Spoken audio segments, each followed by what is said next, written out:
Hello students, in today's session we are discussing the suggested answers for corporate accounting CMA intermediate December 2025 exam. Okay, only we are covering corporate accounting in this video, auditing anyhow theory paper. So from our side we are not providing any suggested answers for the auditing. So rightly we are focusing only on corporate accounting. Okay, in the next video generally we are trying to prepare the auditing suggested answers also. So currently this video belongs to corporate accounting only. Clear? So directly we are starting the questions. Okay, before starting the questions, one point I have to clear here. Corporate accounting paper this time was not very easy, not very hard. Generally financial statement question was lengthy question, time management is required. So any student who is managing the time and practicing good, then that student point of view corporate accounting paper is easy. And the students who have not provided the sufficient time for practice, so they feel ki generally we are not able to solve the questions generally within the time frame. So that is the challenge in the exam. Okay, so from faculty side we are teaching the students from past so many years. So what we have analyzed is time management is very important in professional exams. So all students have to practice the questions properly. Conceptually you are fit, but you have to practice, then only you can crack. Okay, so without wasting much time, directly we are starting the suggested answers now. Okay, chaliye. So first question, as per provisions of Companies Act 2013, the rate of commission paid or agreed to be paid to underwriters in case of shares shall not exceed dash of the issue price. So this question is from underwriting of shares and debentures. So the answer is 5%. According to this particular question, answer should be 5%. So answer is A. Next, when share is issued at a price equal to its face value, it is called what? So very simple question. This is on accounting for share capital. So this is called as par. So answer is A. So whenever shares are issued at face value, generally it will be called as par. When it is above the face value, generally premium. Next, under schedule 3 of disclosure requirements, trade receivables. Trade receivables on deferred credit terms. Deferred credit terms means you have remember 4 conditions which will be related to classification of current assets and non-current assets. In that, one of the condition is if any item for which deferment is available, then it will not be a current asset. So correct answer for this question is it should be a non-current asset. If deferment is not given, deferment option is not given, then it will be current asset. So correct answer is other non-current asset. Next, financial statements of company shall be prepared in the form provided in schedule 3. Okay, so schedule 3 is the answer. Always in Companies Act 2013, the format which is prescribed for preparation of financial statements is schedule 3. So already in regular classes everybody knows this. So answer is B. Okay, answer is what? B. Next, interest on foreign bonds received by an Indian company belonging to manufacturing sector should be shown under dash in cash flow statement. So in cash flow statement you have 3 activities: operating, investing and financing. So it is a manufacturing sector. So manufacturing sector invested the amount. So on investment they are getting the interest. So interest on foreign bonds is the investment income for the company if it is a manufacturing company, because after investment only they will get the commission. So answer is B, cash flow from investing activity.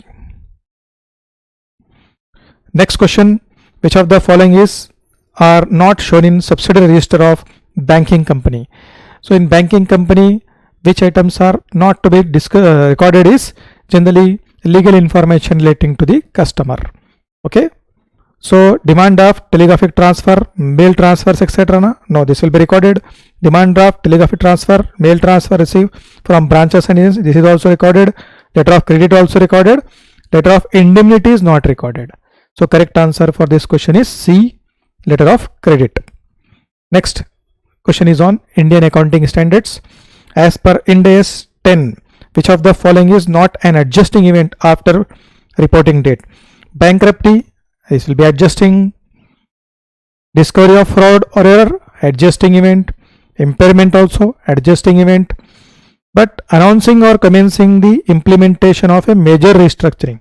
Announcement means on the date of preparation of financial statement, there was no condition existed. So when condition is not existed on the date of preparation of financial statement, then that event will not be treated as adjusting event, because this is going to be announced.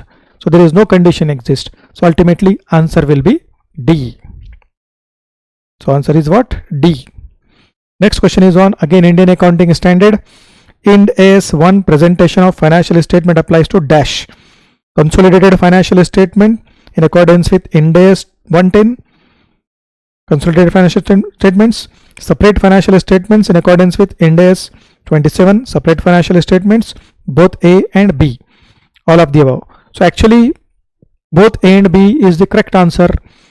Generally, why institute has given D answer? Actually that is not required also. Both A and B, because Ind AS covers consolidated financial statements also and separate financial statements also, right? Yes sir. So answer will be C. Next, Ind AS 37 deals with what? Very simple. Provisions, contingent assets and contingent liabilities. So answer is C. Okay. Now next questions are related to auditing. So in next video separately it is prepared, so you can watch. Means you should wait. If available you can watch, or you have to wait. Clear? So next we are discussing the descriptive questions. I am not giving the answer here, only I am explaining how to solve this question in exam condition. Okay. Under Articles of Association of ANR Limited, the buyback of equity share is permitted. Therefore, Board of Directors in their last meeting declared to buy back 40,000 equity shares of 10 each at a price of 42 with a record date of 1st December 2025.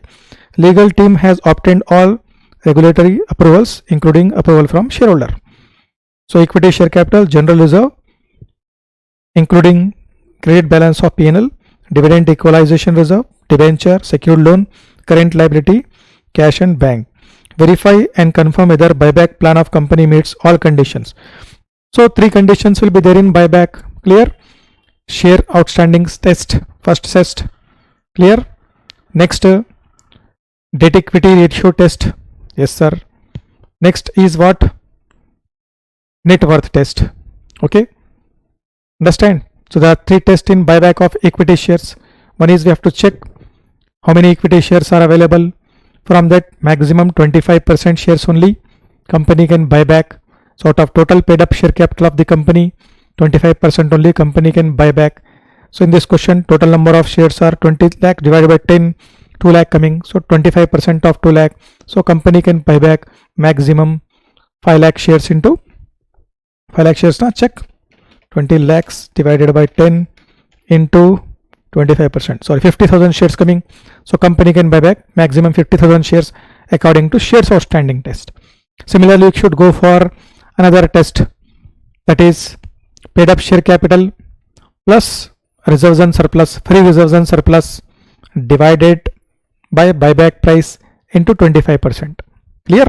That is also required or not? Yes sir. So in this case, paid up share capital is also there, 20 lakh rupees. In this you should add general reserve, dividend equalization reserve. These 2 reserves are free reserves. Then multiply with 25%. Then 20 lakhs plus 45 lakhs into 25% divided by buyback price. Okay. So buyback price is what? 42 rupees. Clear? So buyback price is what? 42 rupees. So 38,690 shares are coming. So 38,690 coming according to this. Next is debt equity. Debt equity is what? Generally you have to frame the mathematics equation, then accordingly you should solve debt equity. Okay. Debt equity means 2:1 condition is required. So you can apply that and solve that and check कि company can buy back 40,000 shares or not. Detailed answers we will provide in the next video, so you can watch in the next video. Complete answers are available with entire workings. Okay, this is the only explanation overview about the paper. Thereafter, after testing the 3 tests, now they can buy back 40,000 shares or not, that will be coming. So in debt equity ratio, first you have to write debt before buyback, then how much debt they have to maintain after buyback, or should not be not more than how much that condition is required now. So debt should not be more than 2 times of equity. So if it is more than, that is not permissible. So all this you have to check, and thereafter you can see 40,000 shares easily buyback possible or not possible. So answers, complete answers you can watch in the next lecture. Okay, so this is on buyback. Very simple question, not very tricky question. Only you should calculate this. Journal entries, balance sheet not required, right? Yes sir. Next question is on maybe redemption of preference shares. Check. The books of Premier Company Limited show the following: 30,000 equity shares, 3 lakhs, 10% redeemable preference shares, 8% redeemable preference shares. So one share is fully paid up, one share is partly paid up. Okay. Thereafter, profit and loss balance, security premium, investment, cash at bank. On 1st April, board of director decided to redeem preference shares. So this question on redemption of preference share. So in redemption of preference share, one condition is essential. That condition is what? Key shares must be fully paid up. If shares are partly paid up, that should be converted into fully paid up, right? Thereafter, what are the other conditions relating to the redemption that you have to check? Okay, so redemption can be possible from issuance of equity shares or securities, or redemption can be possible from free reserves also, or from both options also. So check the question. So which option we have to exercise, and accordingly we have to redeem the preference shares. So in this question they have given, for the purpose of redemption of preference shares, company want to issue sufficient number of equity shares of 10 each at a premium of 1 per share, subject to leaving minimum bank balance of 19,200. After such redemption, investments are sold for 2,16,000. This is not having any relevance. Investments sold for 2,16,000 means some free reserves also utilized for redemption. So this question is on combination of both free reserves utilized as well as means equity shares also issued for the purpose of redemption. Okay, detailed answer with complete explanation next video you can watch. So this question is on redemption of preference shares, right sir? Next question is on, actually these 2 questions already covered from our material, institute material.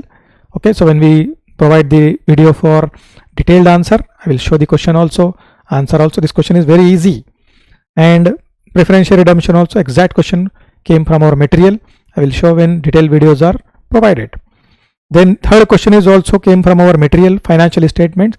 It is not a surprising question. We regularly say the students ki this is important question. Anytime examiner can surprise you. Practice this question. So this question is also came from financial statements of the company. So 14 mark, this was surprising question. Okay, time consuming question but easy. Same question was there in our material. Okay, right sir. Next question is on banking company. This question is on provisioning on advances. So in advances you have standard asset, substandard asset, doubtful asset, loss asset, like different types of assets. So on different types of assets, provisions norms are different. Clear? 0.15%, 0.4%, clear? 15%, clear? 25%, 40%, 100%, like this different percentages are there na, that you have to apply here. Okay, so already this type of question also covered in our class and also available in our material. So very easy question, not a surprising question. Clear? Next question is on electricity of the company. Same exactly question came from the material, past examination paper, easy question. Another question is on Ind AS now. So this time question was tested from Ind AS 33, earning per share. Okay, so exactly similar question is available in our material, and regular classes also we explain this question. So Ind AS 33 actually required some conceptual knowledge. So question was already covered. Okay, next question is on inventory. Okay, Ind AS 2, already they have given Ind AS 2 here. So this question is on what? Cost. In cost, what we have to add, what we have to exclude. Clear? So in cost, what we have to add, what we have to exclude. So in cost, generally 3 items are added. One is purchase cost. Then next is what? Any cost which has been incurred for converting raw materials into finished good, that is also covered. Plus any other cost which has been related to bringing the inventory to present location and condition. If the 3 costs are included, after that if any other cost is available, that is not required to be added until otherwise there is a requirement. So this type of question is also covered in our regular batch. So simple question, not a difficult question, easy question, manageable question, 7 marks. See, if you learn one entire chapter, you will get 7 marks. From this in-days question, you are getting 7 marks. Okay, that's it. With this, your corporate accounting paper is, means how paper was given, that was completed, and MCQ questions also answers are provided. Detailed answers will be provided in the next video. So watch and please subscribe the channel. If you subscribe this channel, whenever new videos are generally uploaded, you will get the notification and you will enjoy the learning at regular intervals. Okay, so with this we are closing the session here. Have a good day and please decide how to prepare for the next exam on the basis of this suggested answers. Okay, thank you.